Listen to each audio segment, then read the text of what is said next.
అరుణాచల్ ప్రదేశ్ భారతదేశంలోని ఒక ఈశాన్య రాష్ట్రం. భారతదేశ పాలనలో ఉన్న ఈ ప్రాంతాన్ని టిబెట్ స్వయం ప్రతిపత్తి గల ప్రాంతంలో భాగమని చైనా వాదన.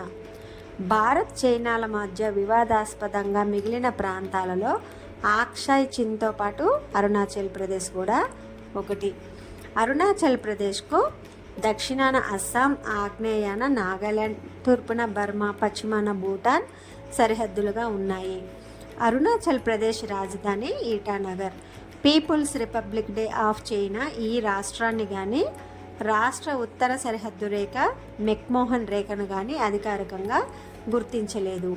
ఈశాన్య భారతదేశానికి టిబెట్కు మధ్యన ఉన్న సరిహద్దు రేఖనే మెక్మోహన్ రేఖ అంటారు. చైనా ఈ ప్రాంతాన్ని దక్షిణ టిబెట్గా వ్యవహరిస్తుంది. టిబెట్ స్వయం ప్రతిపత్తి గల ప్రాంతం. అలాగే ఇండియా, చైనా రెండు దేశాలు వాస్తవాధీన రేఖను నిర్ణయించాయి. అదే మెక్మోహన్ రేఖ. అరుణాచల్ ప్రదేశ్ 1987 వరకు అస్సాం రాష్ట్రంలోనే భాగంగా ఉండేది. 1987 చైనా ఇండియా ఘర్షణల్లో దృష్టిలో పెట్టుకొని అరుణాచల్ ప్రదేశ్కు రాష్ట్ర స్థాయి అనేది కల్పించడం జరిగింది. వీరి ప్రధాన వృత్తి వ్యవసాయము. జుమ్ అని వ్యవహరించే పోడు వ్యవసాయ పద్ధతిని గిరిజన జాతుల ప్రజలు విరివిగా అవలంబించేవారు. జొన్న, మొక్కజొన్న కూడా పండిస్తారు. అరుణాచల్ ప్రదేశ్ని వెలుగులు జిమ్మే పర్వతాల భూమి అని కూడా పిలుస్తారు.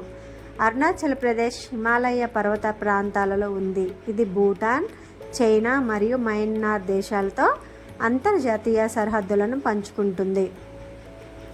రాష్ట్రంలో అనేక భాషలు మరియు మాండలికాలు వాడుకలో ఉన్నాయి. నిషి, అపా, తాని, ఆది, మోంస, తంగస తెగలు ముఖ్యమైనవి. వ్యవసాయం, చేపలు పట్టడం అనేది వీరి యొక్క ముఖ్య అలవాటు. ఇక్కడ వ్యవసాయానికి ప్రధాన నీటి వనరుడు బ్రహ్మపుత్ర నది. పర్యాటకానికి కూడా అరుణాచల్ ప్రదేశ్ ముందుంది.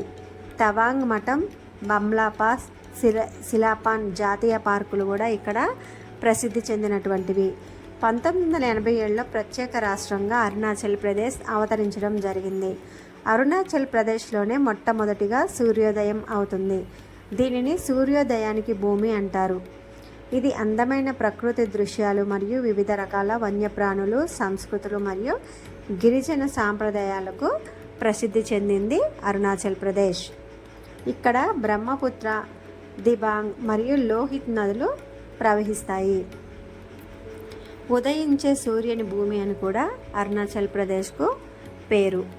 ఒకసారి అరుణాచల్ ప్రదేశ్ను సందర్శించండి.